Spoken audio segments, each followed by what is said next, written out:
Lisons la Bible, peut-être un impératif. Bonjour, serviteur de Dieu. Bonjour, Blessing. Bienvenue sur notre plateau. Merci. Alors, donc, ce n'est pas la lecture de la Bible, c'est lisons la Bible. Oui, lisons la Bible. Oui, absolument. Parce que généralement, disons la lecture de la Bible. Non, aujourd'hui, là, c'est lisons la Bible. Il n'y a pas, on dira, un moment spécial pour lire la Bible parce qu'il faut le faire tous les jours. Il faut le faire tous les jours. Je veux juste rappeler aux gens le conseil que Dieu donne à Josué pour l'emmener à la réussite. Il dit que ce livre de la loi ne se loin point de ta bouche. Médite-le, afin d'agir fidèlement selon ce qui est écrit. C'est alors que tu auras du succès, c'est alors que tu réussiras dans tes entreprises. Aujourd'hui, il y a tellement de nouvelles que finalement, nous ne savons pas qu'est-ce qu'est la vérité. Pourtant, la Bible dit dans Jean, vous connaîtrez la vérité et la vérité vous rendra libre. Dans d'autres versions, on dit, vous comprendrez la vérité et cette vérité fera de vous des hommes libres. Nous sommes dans une période où il y a beaucoup d'informations qui circulent. Et souvent, ce sont de mauvaises nouvelles que les gens annoncent. Alors, il est impératif pour nous, dans cette période-là, de lire la Bible. Parce que la Bible, elle contient la vérité.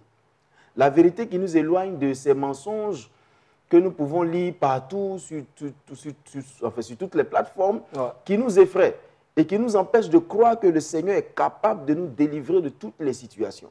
Et que le Seigneur n'est pas limité dans des saisons, dans des intonations de voix ou quoi que ce soit, mais il tient à sa parole pour la réaliser. Alors, je veux encourager les chrétiens à s'investir plutôt à lire la Bible qu'à chercher les informations sur des réseaux sociaux, dans des journaux ou quoi que ce soit, parce que finalement, il n'y a que de mauvaises nouvelles.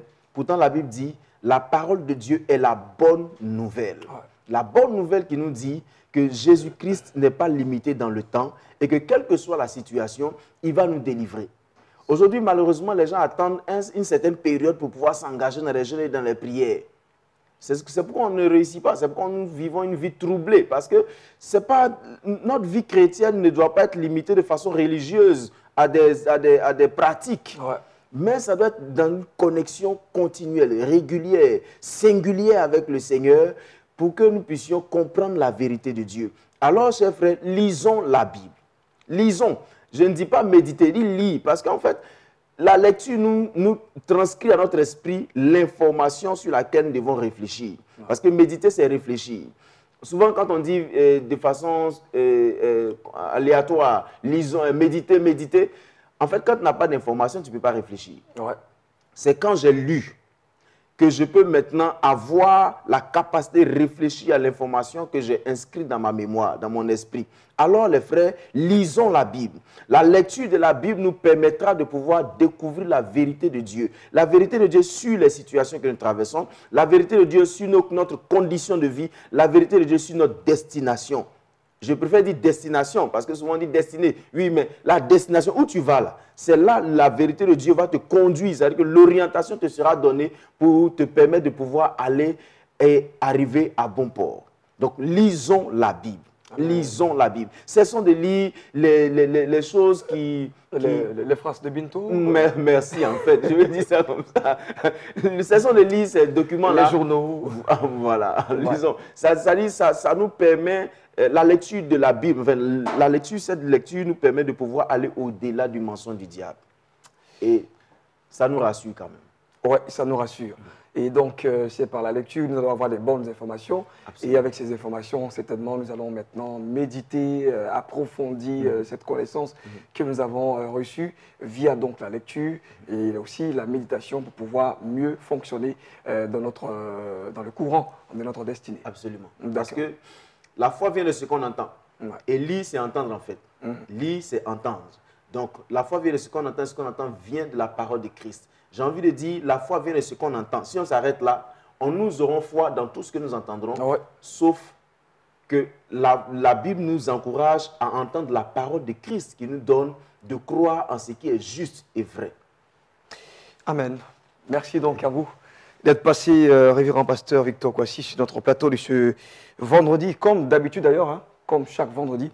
Alors, on parle toujours de prier sans cesse Oui, prier sans cesse, c'est du lundi au vendredi à partir de 5h30 du matin. Et je veux encourager tous nos frères à participer à ces moments de prière qui nous font du bien à nous-mêmes, qui prions parce que se connecter au Seigneur avant de vaquer à ses occupations, c'est une grande bénédiction.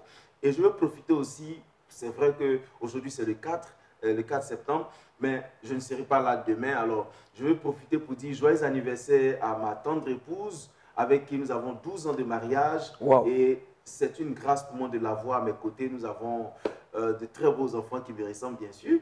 Alors, je veux lui dire joyeux anniversaire et lui dire tout mon amour. Et je crois que le Seigneur nous permettra d'aller plus loin. Happy birthday to you. Happy birthday to you. C'est ça? Happy birthday to you. Ma chérie. Maman Victor. Joyeux anniversaire. Franchement, vous lui transmettez tout notre amour, l'amour de Béni TV. Pour vous également qui travaillez d'arrache-pied, vous êtes là, en tout cas, vous donnez de ce que vous avez, de votre temps, de votre talent, de la grâce de Dieu qui est sur vous. Et que Dieu multiplie donc ses grâces dans sa vie. Et qu'à partir justement d'elle, bien entendu, que votre maisonnée également soit bénie. En tout cas, vivement que vous lui transmettez cela. Ce sont nos vœux les meilleurs et les plus sincères. Que Dieu vous bénisse. Merci beaucoup. Allez.